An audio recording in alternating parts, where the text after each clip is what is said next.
Oke teman-teman, saya sekarang bersama abangku yang malang melintang di dunia pertelevisian, padahal dia bukan orang TV tuh. Tapi pendapatnya banyak diminta banyak sekali stasiun TV, terutama terkait dengan kejadian-kejadian di retail di Indonesia, bagaimana ekonomi makro kita, bagaimana nanti menghadapi kenaikan pajak menjadi 12%, bagaimana hubungan antara retail dengan supply chain-nya. Dan orang ini bernama Roy Nicholas Monday. Dulu saya kenal beliau dengan baik ketika beliau masih pimpin Matahari. Nah, tapi Matahari sudah menjadi bulan sekarang. Saya panggil beliau ini sebagai Bang Roy, ya, Roy Monday lebih ngetopnya begitu. Nah,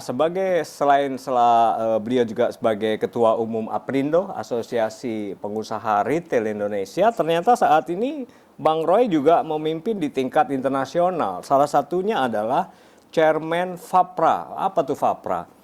Federasi Asia Pacific Retail Association. Ini Asia Pasifik, Asia Bang. Pasifik, Mas Danang. Sampai Yes. ke Australia. Yes, Australia, New Zealand, Asia, seluruh Asia. Oh my God, luar biasa. Semangat. Dan selain itu beliau juga Ambassador of World Retail Congress yang berpusat di London. Ya, jadi sudah sangat mendunia ya. Tidak heran lah kalau banyak stasiun TV kejar-kejar Bang Roy ini, terutama situasi saat ini di mana ya kita tahu undang-undang reformasi perpajakan sudah disahkan beberapa tahun yang lalu. Betul. Sehingga saat ini kita mengalami kenaikan perpajakan 11% saat ini. Dari 10% menjadi 11% dan akhir tahun 2024 akan menjadi 12%.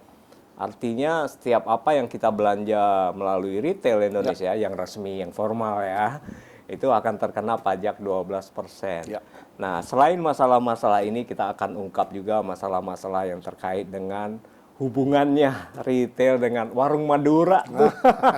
Yang lagi hot tuh, bener nggak itu? Tapi Kementerian bilang itu hoax gitu ya.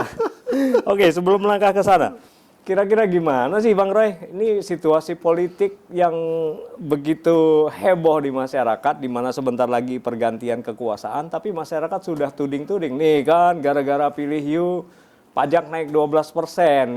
Ini sebenarnya bukan begitu kan? Bang Roy gimana menanggapi hal ini? Ya, terima kasih Mas Danang. Ini luar biasa, ada kesempatan untuk kami boleh sharing ya. Kemudian juga kami juga menyampaikan pendapat tentunya dengan harapan kita berbicara dari fakta, dari kondisi lapangan, dan kita berbicara sebagai pelaku usaha, Mas Danang. Jadi tentunya apa yang kita bicarakan karena kita lakukan, kita hadapi, kita lihat, kita dengar, dan itulah yang menjadi bahan perbincangan. Ya, kalau kita lihat sektor retail adalah ini platformnya sedikit. Sektor retail adalah kontributor dari konsumsi rumah tangga. Betul. Kita tahu ada 3 jenis perdagangan yang berkaitan dengan konsumsi rumah tangga. Satu adalah pasar modern. Kemudian yang kedua pasar rakyat. Ini jenis-jenis retail. Jenis dulu ya. Nah, kita bicara jenis dulu supaya tahu asal konsumsi itu dari mana. Pasar retail modern, kemudian kedua atau disebut toko swalayan. Nah, ada sekarang pakai istilah banyak yang dikenal lah dengan Undang-Undang Nomor 7 Tahun 2014 disebut toko swalayan. Kemudian yang kedua, dulunya nama pasar tradisional, sekarang jadi pasar rakyat. Di dalam Undang-Undang Nomor 7 2014 tentang perdagangan. Kemudian yang ketiga, pasar online atau elektronik dagang. Itu udah bisa disebut pasar ya? Ya, itu menjadi pasar karena memang baru lahir setelah ada pasar rakyat dan pasar modern, tapi menjadi satu keniscayaan, ya, suatu hal yang sudah ada di kita dan kita tentunya menggunakan, masyarakat juga sudah tahu dan mengkonsumsi lewat itu. Nah, jadi kembali lagi bahwa sektor retail adalah juga sektor salah satu kontributor buat konsumsi rumah tangga, sehingga kita sangat mengamati yang namanya perkembangan konsumsi dari rumah tangga. Rumah tangga ini kita bicara dalam arti masyarakat. Kita bicara dalam arti konsumen. Jadi ketika kita berbicara adanya regulasi, kemudian regulasi itu tidak melalui satu observasi yang mendalam. Kenapa saya katakan tidak melalui observasi yang mendalam? Karena seringkali ini kenyataan saja, Mas Renang. Regulasi kan ini top down. Ya. Jadi seringkali sudah ada bentuknya, sudah ada formatnya, sudah ada template-nya. Kami ini hanya diberitahu di ujung, bukan dari awal. Bahwa mendapatkan sosialisasi daripada kontribusi substansi ya toh. jadi yang sekarang ini bicara mindset, bicara bagaimana juga pemerintah dapat juga mengikutsertakan selalu pelaku usaha, bukan di akhir. Ya. Karena regulasi itu sudah mau ditandatangani atau sudah mau diberita acarakan oleh negara. Tapi justru dari embrio. Bagaimana pencetusan, bagaimana inisiasi, bagaimana core daripada maksud tujuan dari regulasi, kami berharap kita bisa diikutsertakan. Nah, kembali kepada hal ini. Jadi kita sebagai kontributor ekonomi kontribusi konsumsi rumah tangga sangat mengerti bagaimana dampak apapun yang terjadi dengan regulasi. Salah satunya tadi Mas Lena katakan pajak. PPN ya. PPN hendak menjadi 12%. Mas, saya katakan dan saya mau state saat ini, peningkatannya 1%. Ya, 1% kalau kita sebut ya mungkin Kita ece-ece. hitung-hitungannya tuh nggak punya nilai ya. Tapi dampak daripada kenaikan 1% itu bukan hanya di harga jual produk. Kita kan mendapatkan barang dari prinsipal, dari dapatkan supply chain barang kan pajak dari, terus, ya? yes, kita bicarakan dari, kita retail nggak pernah produksi, Mas. Kita nggak pernah berharap, nggak pernah berharap menjadi produsen atau manufacturer. Kita ini di sektor akhir, hilir. Kalau sektor hulu kan yang produksi, ada sektor antara logistik. Nah, kita di sektor akhir, kita nggak pernah mimpi untuk jadi produsen. Nah, artinya apa? Ketika kita ambil dari produsen itu barang, apapun barangnya, sebutlah pangan, ya sandang, apapun lah. Itu kan kita membeli dengan HPP, ya harga pokok perolehan. Kemudian ketika kita akan menjual ke masyarakat, kita harus tambahkan PPN.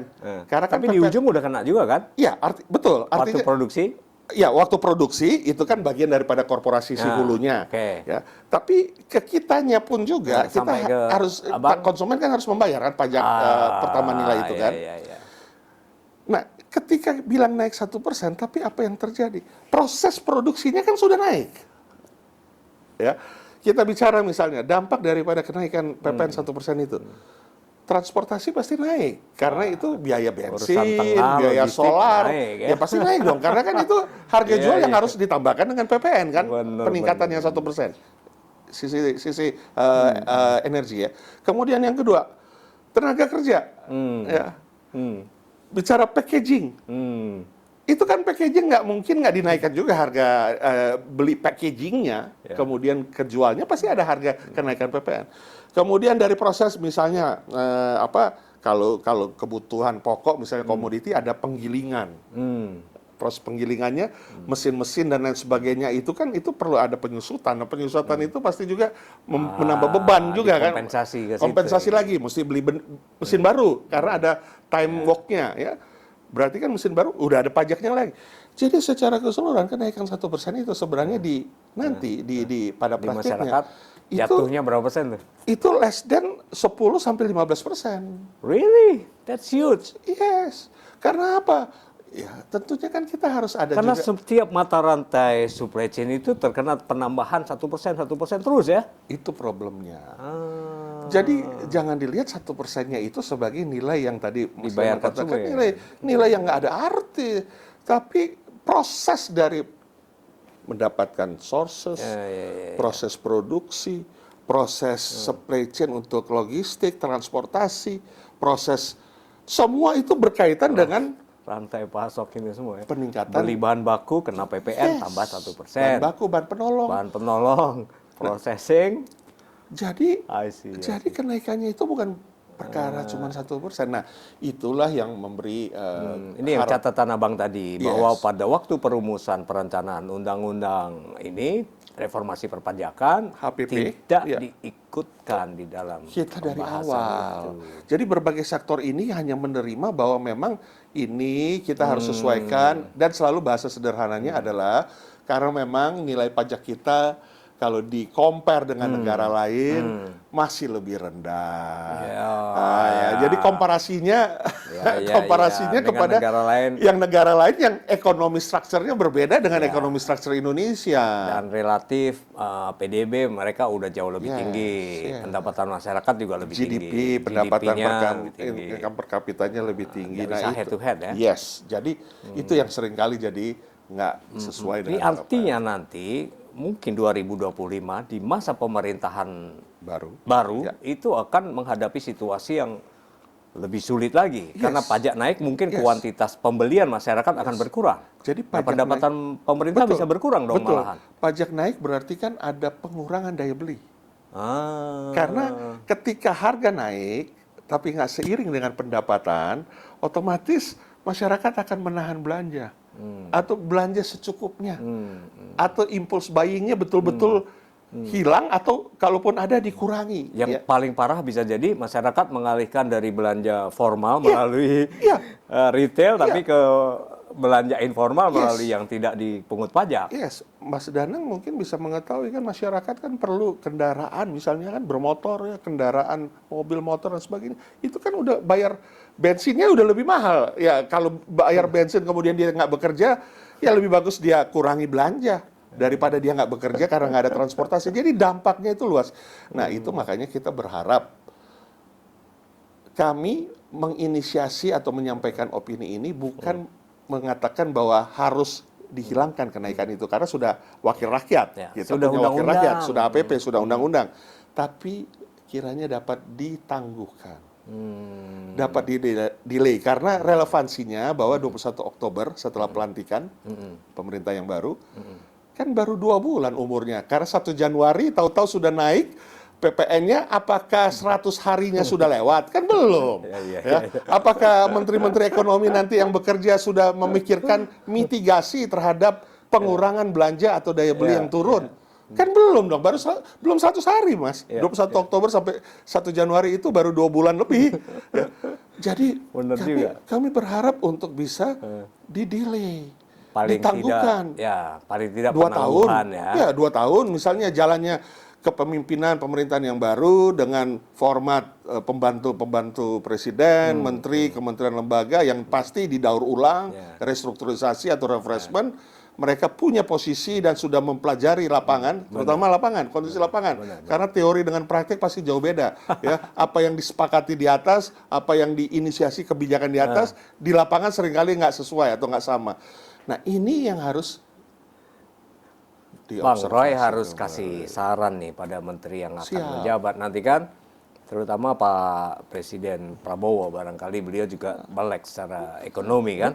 Nah ini salah satu yang menarik Bang, ini kan undang-undang HPP itu sudah dilahirkan sebelum masa COVID waktu itu kan. Dan pemerintah tidak memperhitungkan adanya COVID. Dan tidak memperhitungkan situasi deindustrialisasi yang terjadi setelah masa COVID sampai sekarang tuh. Plus global challenging yang saat ini terjadi. Nah ini terkait barang-barang kebutuhan pokok masyarakat. Kan banyak juga di retail jualan beras, jualan minyak goreng, sayur mayur juga banyak gitu. Nah itu apa yang terjadi? Di sana juga tertambah fluktuasi kan? Yes. Jadi retail ini selalu menjadi mitra pemerintah karena kita korporasi dan kita memiliki komitmen untuk menaati peraturan atau regulasi ya secara utuh, detail dan akurat. Contohnya, kami peritel ini seringkali menjadi tim untuk penjaga inflasi sebenarnya. Ya, TPID daerah itu. API. Ya, karena apa? Tim penjaga inflasi. Inflasi, penjaga inflasi sebenarnya kita. Karena apa? Harga kalau sudah ditentukan, ambil contoh HET, kita pasti dapat dibuktikan, dapat dilihat ya Mas Danang bisa ketahui bahwa kalau penerapan HET yang paling sukses pasti yang bisa jalankan itu hanya retail, karena kita korporasi dan kita memastikan bahwa dimanapun toko berada, ya kita nggak bicara hanya di satu kota, tapi berbagai kota, ketika itu HET sudah dikeluarkan. Maka taat regulasinya kami sebagai korporasi, komitmen kami adalah menjaga HET. Ketika di luar retail, fluktuasi, naik turun. Sehingga kami seringkali jadi mitra untuk oleh Badan Pangan Nasional. Bukan mitra itu menurut saya bumper. Oleh Bulog, oleh kementerian terkait. Karena apa? Karena yang bisa komitmen menjaga HET dan diharapkan melalui retail karena menjaga HET, maka yang lain nggak bisa semaunya ngerem juga. Karena apa? Saya ambil contoh, misalnya harga beras, harga gula ya, acuan gula beras HET. Gula lah 17.500 yang baru direlaksasi sampai 30 Mei dari 5 termasuk April. beras Ya, yang 14.000. Jadi tahun ini memang lebih seru ininya fluktuasinya ya. Januari Februari beras, nyambung Maret April gula. Nah, ini sedikit lagi bawang putih nih. Nah, oke. Karena selain El Nino sekarang adiknya mau muncul nih pertengahan tahun, La Nina. Kalau El Nino badai kering, kalau La Nina badai hujan, badai banjir. Nah, itu apapun yang namanya kering dan banjir pasti gagal panen. Apapun produknya, karena nggak boleh berlebihan kan. Nah, beras harus ada ininya, air. Kalau kebanjiran juga nggak bisa panen kan. Nah, seperti nah fluktuasi. Nah, misalnya harga acuan sekarang gula 17,5. Kita yang menjaga harga 17,5 ini supaya apa? Supaya kalau nanti yang di luar sana jual 18-19 ribu, ya masyarakat nggak akan cari yang mahal kan? Pasti dia akan cari yang 17,5. Ini bahasa sederhananya. Kenapa kita disebut sebagai penjaga inflasi? Karena kita yang bisa menerapkan HET beras 14.900 ketika di luar sana bisa 16.000, 16,5 karena rantai pasoknya, supply chain-nya sudah ada berapa layer. Misalnya seperti itu. Belum lagi dengan spekulan, belum lagi dengan tengkulak ijon yang bermain selalu. Nah, ketika kita bisa tahan di HET, maka mereka mau bikin jadi berapapun, konsekuensinya nggak laku, nggak dibeli oleh masyarakat. Jadi kita penjaga inflasi. So you the guardian of the not constitution tapi of the trade. Oke, kita break sebentar ya. Kita minum kopi dulu dan kita akan sambung di segmen berikutnya.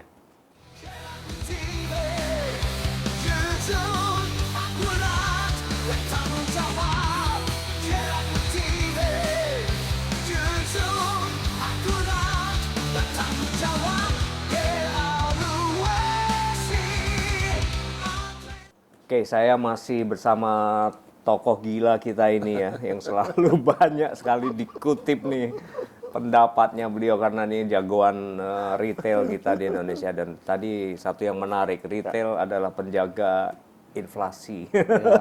Menarik loh, karena bagaimana kalau tidak ada retail, inflasi bisa nggak karu-karuan itu, karena mereka akan patuh pada aturan pemerintah terkait dengan HET ya. Dan ini tentu teman-teman para pemirsa sekalian harus berterima kasih karena mungkin teman-teman tidak menyadari hal itu. Bang Roy, ada satu hal lagi yang menarik. Ini sektor tekstil.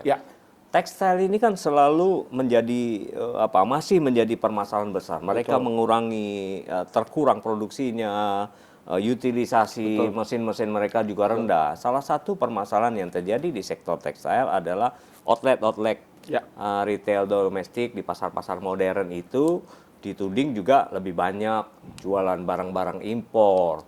Kemudian ternyata Permendak 7 yang mengatur tentang barang-barang masuk ke Indonesia termasuk tekstil, garment, fashion product, sepatu segala macam itu direvisi sedemikian rupa sehingga berbeda dengan Permendak 36. Nah, di kacamata retail bagaimana ini situasi saat ini, Bang? Ya, Mas Danang. Jadi sederhana saya memakai kalimat bahwa berkaitan ini kan kalau saya sebut lucu-lucunya lah ya. Supaya lebih ringan lah. Lucu-lucu. Ya.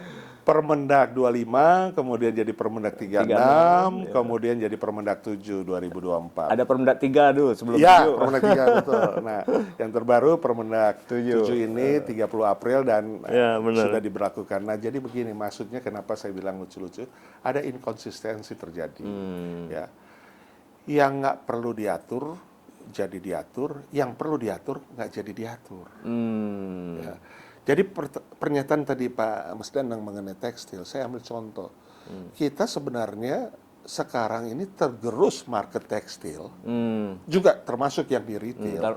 Iya, retail kan selalu sebagai shopper, sebagai toko yang paling meriah itu kan garment, fashion. Betul, fashion trend ya, semua itu terjadi di retail karena kita offline store. Nah, yang terjadi inkonsistensi karena apa? Saya katakan yang perlu diatur nggak diatur, yang nggak perlu diatur malah diatur. Jadi terbalik-terbalik. Contohnya, saya mempertanyakan mengenai just tip. Just tip. Pakaian ya yang Dibawa punya branded, pelancong, ya punya branded dan sebagainya seolah-olah disebut sebagai personal use padahal non personal use karena memang sudah ada yang order.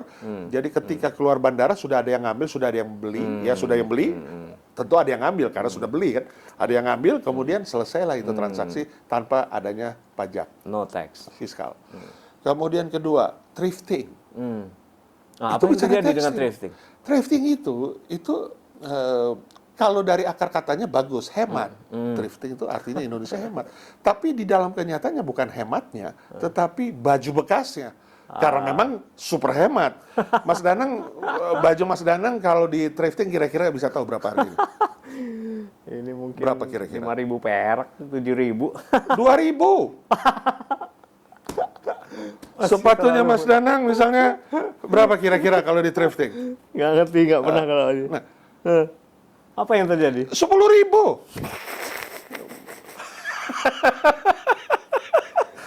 Kenapa bisa terjadi itu? Karena dimasukkan barang itu lewat pelabuhan tikus, lewat yang kita pasti, Informal ya? yes, kita pasti dapat mengikuti karena sudah ada penangkapan dan lain sebagainya. 10 yang ketangkep, ya, 10 yang ketahuan, 3 ketangkep, 7 beredar kontainernya.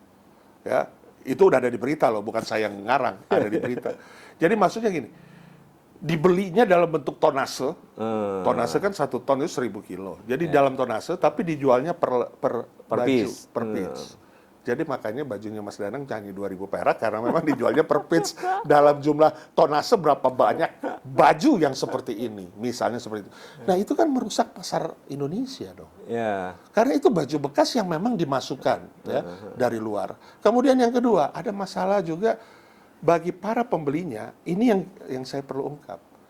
Kesehatan daripada baju ini kan harus baju yang sehat. Kalau kita mau pakai baju kan kita nggak pernah mau pakai baju yang dari orang yang sakit. Ya. Mohon maaf ya. Ya. Ini kan sesuatu yang normal saja ya. Kalau yang sakit kan ya bukannya kita nggak mau ya, tapi kita nggak tahu apa yang ada di dalam Rasanya baju gimana, itu. gitu. Apa yang Nah, Mas Danang kalau saya ceritakan apa adanya misalnya baju yang dari ya kita bicara dari mainland. Dan kan kita tahu bahwa 2021 semua negara kan kena COVID. Ya, kena COVID. Nah, ada yang sembuh, ada yang harus meninggal dan lain sebagainya. Nah, bajunya diapain?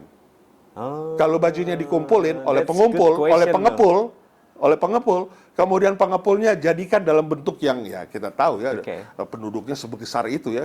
Berapa kontainer bisa mereka kumpulkan, kemudian mereka jual masuk ke Indonesia. Jadi yang beli itu adalah baju ex pemakai COVID misalnya. Apakah kita bersedia memakai atau ya karena kita nggak tahu kan. Jadi kita pikir murah, tahu-tahu itu bekas penderita COVID misalnya. Dan saya yakin baju-baju ini kan nggak di laundry, lebih mahal laundrynya daripada harga jualnya. Nah jadi masalah kesehatan juga ada masalah di situ. Masalah yang ketiga. Etik. Iya, ethics, betul. Masalah Antar ketiga. bangsa kita kayak bangsa pecundang aja pakai baju-baju bekas Barang mereka. sampah. Jadi kita masyarakat kita masa kita nggak peduli terhadap barang sampah tapi dibeli oleh saudara-saudari kita misalnya. Nah yang ketiga adalah fake product. Fake, barang imitasi. Jadi barangnya seolah-olah itu kelihatannya mungkin lebih bagus. Kemudian ditempel brandnya. I see. Kalau udah gitu nggak ketahuan juga ya. Brandnya dicabut, yang brandnya nggak jelas, ditempel dengan brand yang branded, fake product. Nah, jadi 3 poin itu aja saja. Saya sudah memukul produsen, sudah memukul kita peritel. Karena Tapi apa? kenapa kita yang menjual. Benar-benar itu dari segi itu ya, Perdagangan. benar juga ya. Iya. Tapi kenapa Permendak 7 ini malah tidak mengatur itu? Padahal Permendak 25 udah benar-benar melarang itu produk-produk barang bekas, baju bekas. Nah, itu dalam wording saya yang sederhana tadi di awal adalah inkonsistensi. Ada pertimbangan apa yang Bang Roy tahu, Pak Iya, Mendak? inkonsistensi artinya apa? Kembali lagi kan berarti ini tidak melalui observasi. nggak melalui komunikasi intens dengan juga pelaku usaha yang sangat mengerti substansi thrifting, sangat mengerti substansi just tip, ya.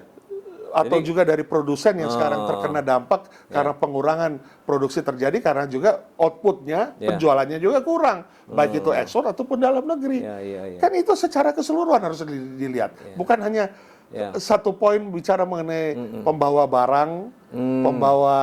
barang lewat penumpang, pembawa barang lewat awak pesawat atau pembawa barang dari imigran, pekerja imigran. Kan itu hanya beberapa poin saja kan. Tapi yang harus dilarang, yang harus diatur, yang tadi saya katakan, malah nggak diatur, just tip dan thrifting.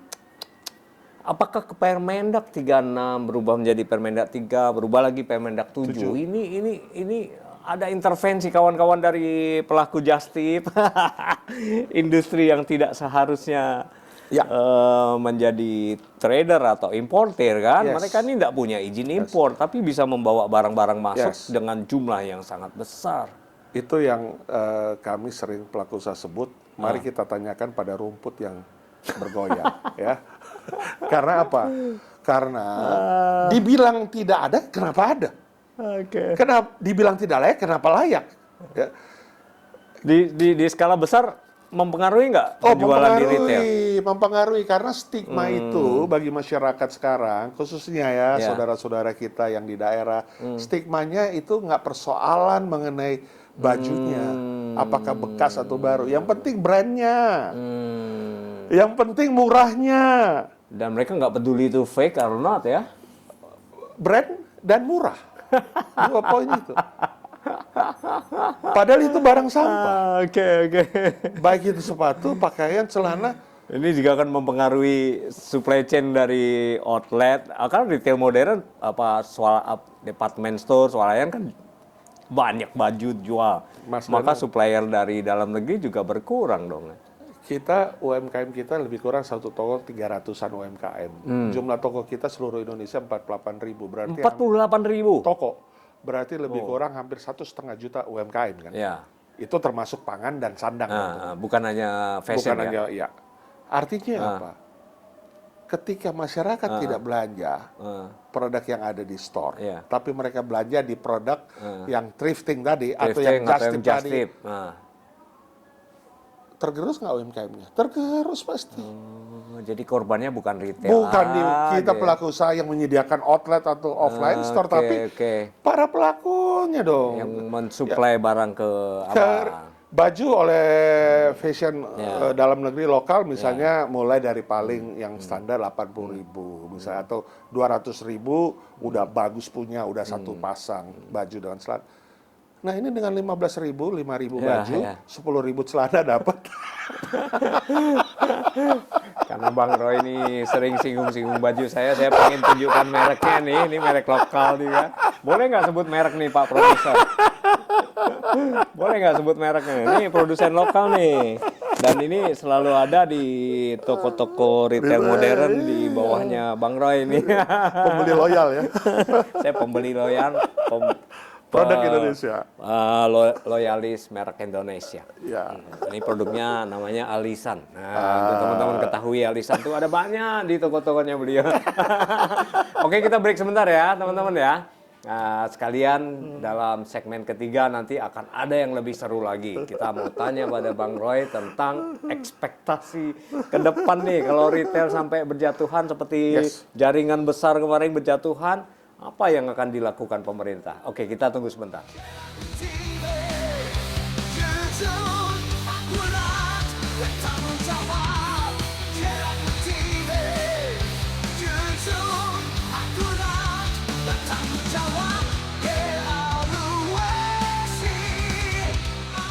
Oke teman-teman, saya masih bersama Roy Nicholas Mande, seorang tokoh retail yang tidak hanya berperan di Indonesia tapi juga di dunia internasional, setidaknya Asia Pasifik dan dunia sebagai Ambassador of World. Apa tadi? World Congress. World Retail Congress ini luar biasa ya. Jadi tidak salah kalau pendapat-pendapat Bang Roy ini perlu diperhatikan tidak hanya oleh pemerintah tetapi juga rantai supply chain yang akan ujung-ujungnya juga ke toko gitu. Betul. You jualan apa untuk produk commercial good ya, ujungnya ke toko kayak gitu. Nah, ini yang menarik adalah situasi saat ini. Tadi kita udah bahas banyak tuh terkait dengan HPP ya, harmonisasi perundangan terkait perpajakan ya, itu udah naik 12% nanti. Dan tadi udah dijelaskan sama Mas Roy bahwa kenaikan tidak hanya 1% sebenarnya. Panjang. Ditambah lagi nih aku mau tanya Bang Roy, masalahnya adalah kurs kita semakin melemah nih. Ini daya beli masyarakat akan terpengaruh dan mungkin jumlah kunjungan masyarakat ke retail modern berkurang atau gimana Bang Roy mensiasati itu piye nanti? Betul, yang pasti sekarang masyarakat ya melihat dengan fluktuasi rupiah melemah, dolar menguat, kemudian juga dengan adanya peningkatan BI rate 0,25 poin menjadi 6,25. Yang secara tidak langsung pasti juga akan menaikkan suku bunga konsumsi masyarakat ya, kredit pemilikan rumah, termasuk suku bunga kredit usaha dong. Ya, kredit usaha, kredit korporasi, kredit masyarakat dalam hal konsumsi rumah, kayak KPR, mobil, motor pasti tereskalasi karena BI rate itu adalah patokan di dalam lending rate ya. Jadi yang terjadi adalah dengan dua hal ini, fluktuasi maupun BI rate yang naik. Di satu sisi maksud dan tujuannya misalnya contohnya saya ambil dulu dari BI rate lah 6,25 maksudnya untuk mengurangi capital outflow. Karena bunga kita lebih bersaing ya dengan BI rate yang naik ini sehingga diharapkan capital outflow-nya tidak signifikan. Tetapi kan pada kenyataan tidak hanya sekedar capital outflow sebenarnya, tapi juga dampak kepada bagaimana purchasing power. Ya. Karena dengan kenaikan itu berarti kan ada pengalihan yang harusnya konsumsi tetapi akhirnya dibayarkan untuk kredit konsumsi. Kredit KPR, kredit mobil, motor yang naik, berarti kan masyarakat harus keluar uang lebih membayar bunga yang naik daripada kredit masyarakat tadi, KPR, KPM dan macam-macam itu. Nah, dengan membayar bunga yang naik berarti kan pengurangan belanja. Purchasing power pasti yang disubsidi itu karena ini menyangkut dengan kewajiban. Nah, kemudian korporasi juga begitu. Dengan naiknya bunga korporasi maka pengurangan produktivitas. Karena ya otomatis ketika konsumsi atau belanja dari masyarakat kurang atas produk tersebut, ya berarti kan produktivitas kurang. Sementara bunga harus bayar lebih naik lagi. Nah, itu juga pengurangan produktivitas. Jadi dampak daripada BI rate itu seperti purchasing power, dampak akan langsung terkena. Walaupun memang inflasi terjaga dengan adanya BI rate, maksud tujuannya juga seperti itu. Tetapi dampak yang lain, nah itulah yang saya katakan tadi, ketika kita pelaku usaha hanya menerima output daripada suatu kebijakan, policy atau regulasi, tapi tidak diajak dari awal, kenapa dasarnya BI rate itu akan naik. Diundanglah kita pelaku usaha, asosiasi, sektor mana yang terkena, sektor mana yang tidak terkena. Yang tidak terkena, oke, go ahead. Tapi yang terkena, apa diskresinya, apa mitigasinya, apa subsidinya, apa relaksasinya, ya, apa yang berkaitan dengan dunia usaha yang pasti terdampak dengan adanya kenaikan BI rate. Nah, itu kan mesti dieksplor. Bukannya nanti setelah udah BI rate-nya naik, baru nanti pemadam kebakaran, gimana caranya?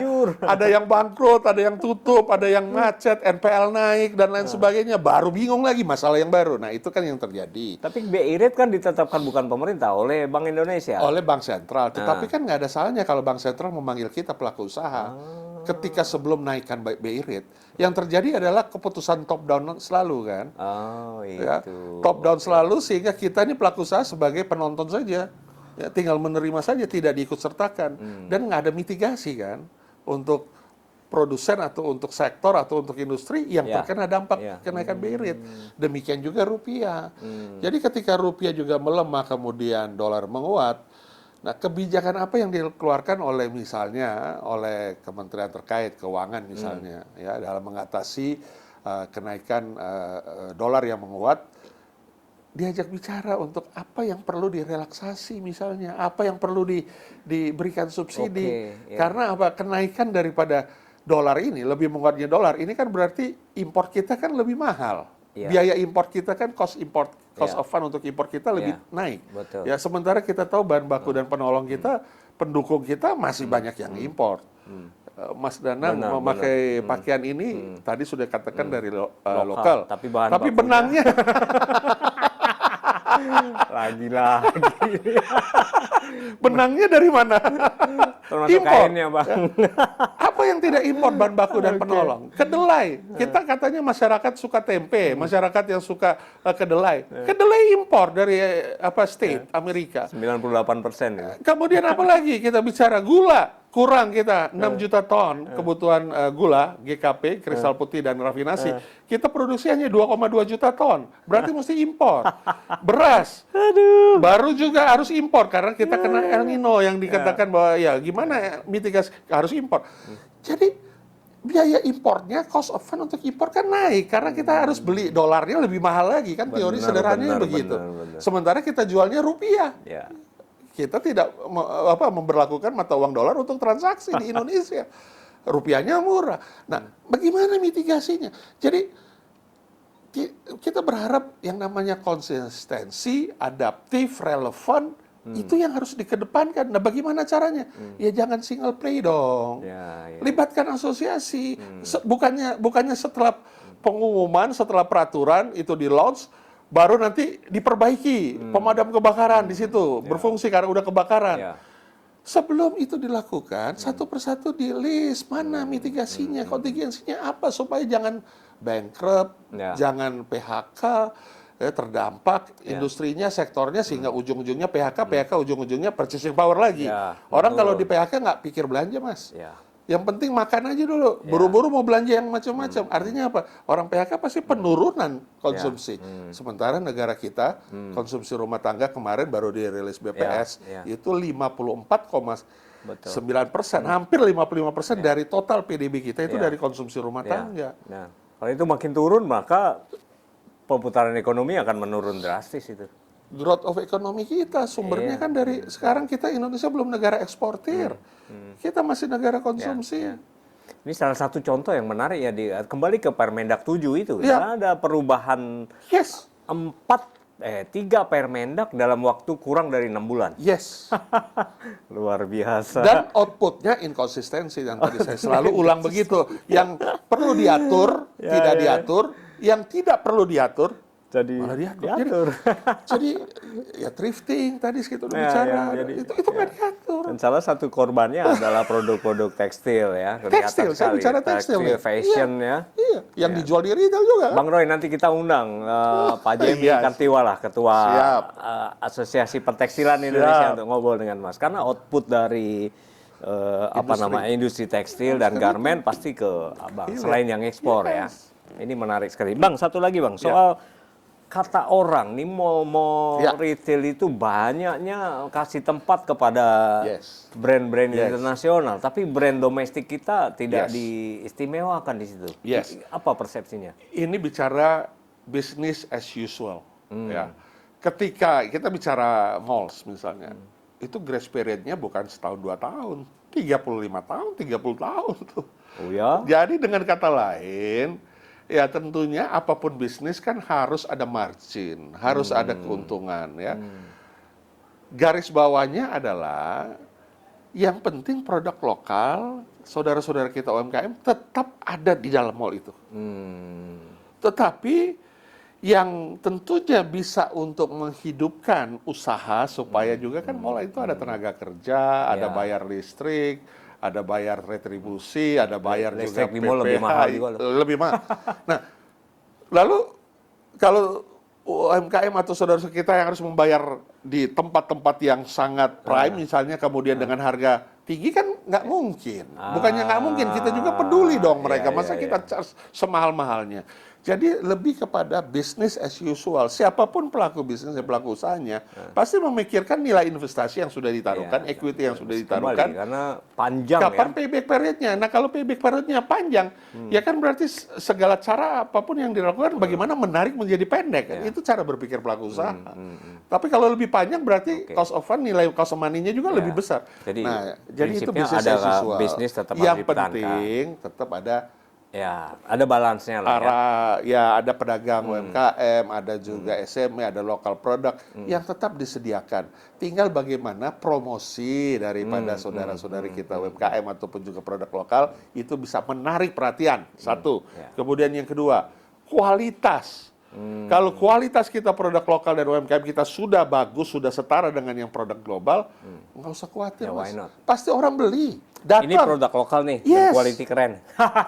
Orang mau cari dimanapun posisinya, dia akan cari produk yang terjangkau dan yang bermutu. Ya, Ketika terjangkau dan bermutu, kita nggak perlu juga yang karena pakai sehari-hari misalnya, kecuali yang pakai hanya untuk undangan, ya mungkin spesial. Tapi kalau sehari-hari, Dan market tertentu lah segmennya ya. jadi nggak perlu khawatir.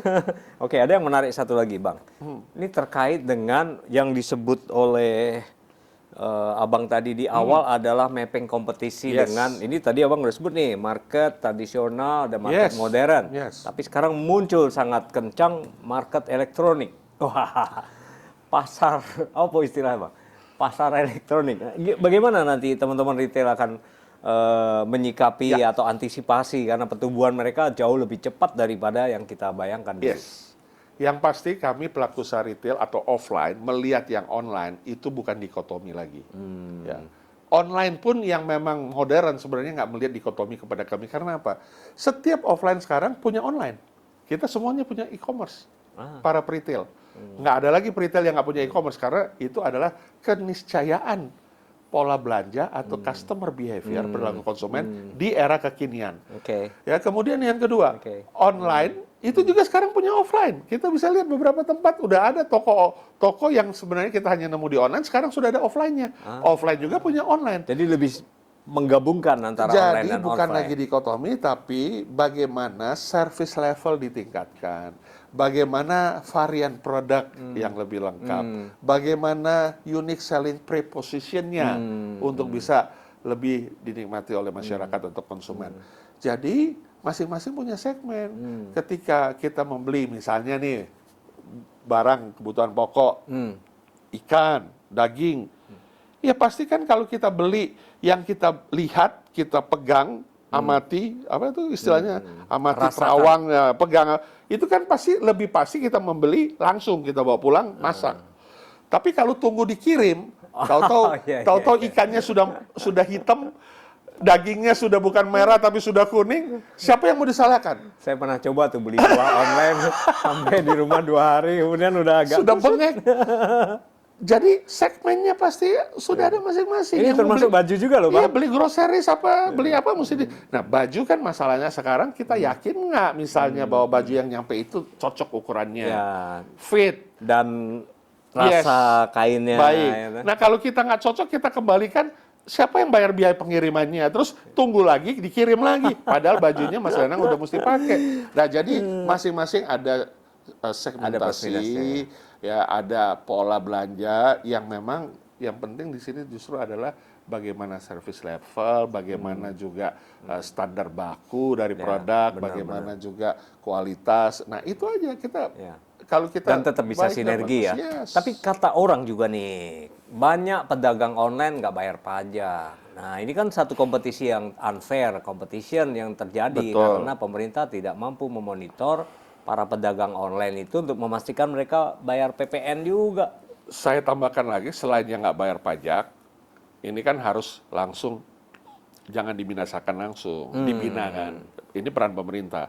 Kemudian yang kedua, kecuali barang yang sudah dilarang, tetapi masih dijual di online. Nah, ini harus dibinasakan. Misalnya, Ya, misalnya jual barang garam dilarang. Himalaya. Hah? Garam Himalaya, Nah, kenapa itu? ya itu menyebabkan karsinogen. Oh, oke. Dan itu sudah oleh kementerian terkait, itu dibakar-bakar tuh kalau ketemu. Tapi masih bisa kita temukan, misalnya. Kemudian yang paling menggelisahkan, memprihatinkan ketika, ya namanya kan individual seller ya. Kan yang lain, yang terjadi sekarang commerce itu bukan platformnya yang salah, tapi Ya, penjualnya. penjualnya. Kan ini bicara individu ya, platformnya kan cuma menjalankan teknologinya, digitalisasinya. Tapi yang harus dibina adalah misalnya barang-barang yang tadi terlarang ya. Itu menciptakan karsinogen itu, udah ada telaahnya. Kemudian kedua, barang-barang yang sifatnya memang harus berizin khusus misalnya, ya Minuman. minol.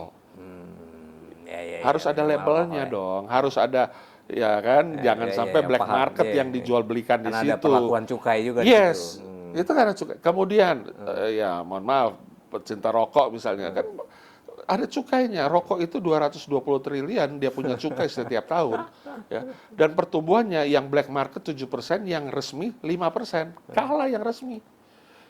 Karena apa? Ternyata masih terjadi kan yang black market itu, dan itu tanpa Walaupun cukai. cukainya udah setinggi itu tetap aja tumbuh ya. Malah sekarang mau diatur lagi. Jualan rokok nggak boleh di bawah 200 meter. Padahal yang di bawah 21 tahun udah jadi mandatori dalam RPP kesehatan. Iya. Sekarang di bawah 200 meter nggak boleh jualan rokok. Tapi cukainya 200 meter apa?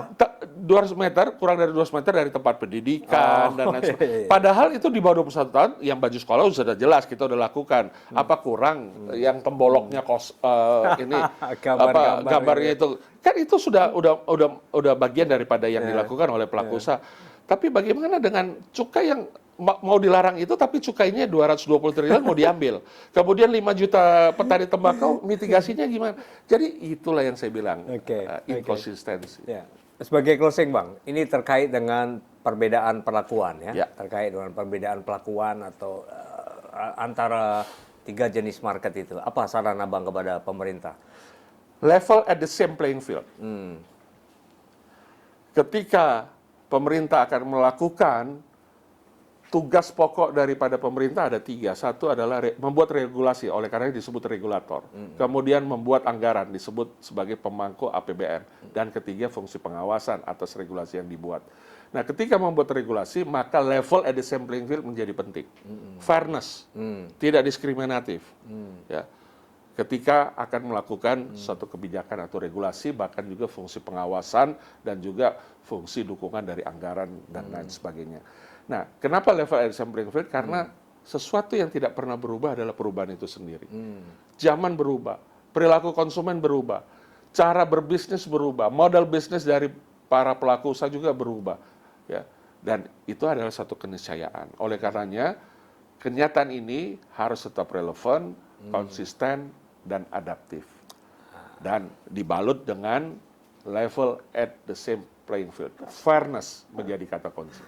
Oke, jadi menarik ya, 4 kata kunci yang luar biasa nih. Kalau saya boleh mengusulkan ke Pak Prabowo nanti pemangku jabatan presiden masa depan kita, mungkin perlu dilirik nih Bang Roy Mande untuk menjabat sebagai Menteri Perdagangan. Jangan yang dari partai terus lah.